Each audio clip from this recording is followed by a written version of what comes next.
The health of the organization's culture directly depends on the inner state of the leaders at the helm.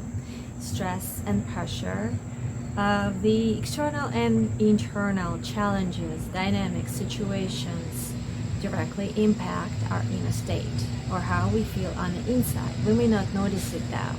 Instead, the stress and pressure lead us to push through, force through, and mobilize. And that in turn pushes our inner state needs farther down, creating more disbalance.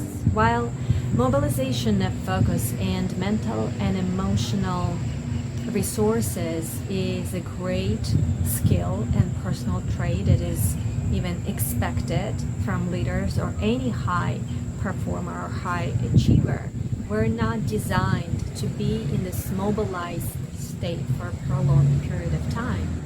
The inner system has to harmonize in order to function properly.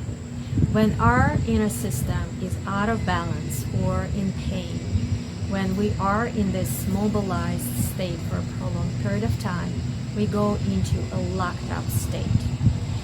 It can be experienced and felt in many different ways individually. It's very individual. It depends on patterns, beliefs, and energetic blocks that have accumulated in us subconsciously and in the body through our life experience. On the outside, what other people may see is withdrawal from open communication, coldness, limited eye contact, more control in leadership and management, more rigidity, less collaboration, less openness, and more of expression of anger and frustration. Could be a combination of these things, other things as well, or some specific things from what I mentioned. It's very individual.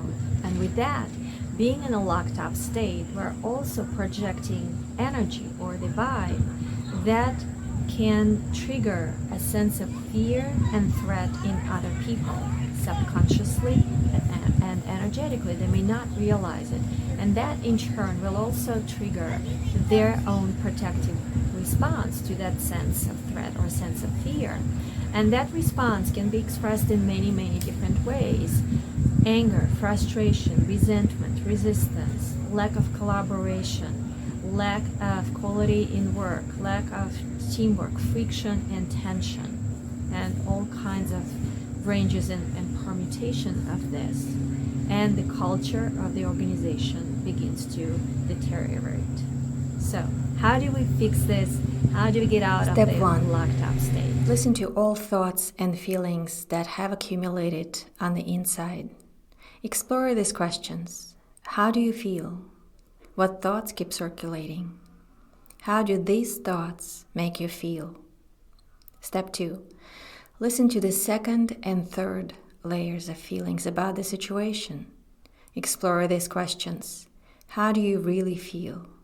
How do you feel about being in this situation? How do you feel about feeling this way? Step 3.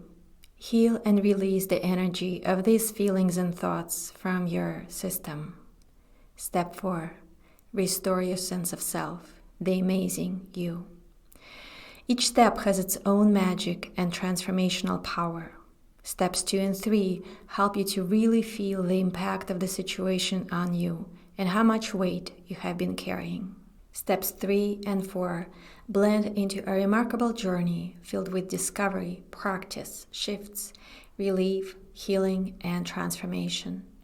I'll share our resources at the end of this video, or use any other healing resources that speak to you. From this place, you will be able to find better solutions to challenges.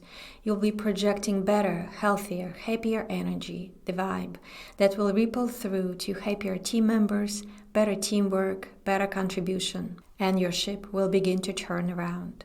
And most importantly, you will feel whole and confident again. These steps are not about changing behavior or learning how to be a better leader. These steps are about inner healing and bringing your inner state into harmony and peace, free from a sense of failure, self-doubt, and self-criticism. It is about restoring the amazing you already have. Have an amazing day.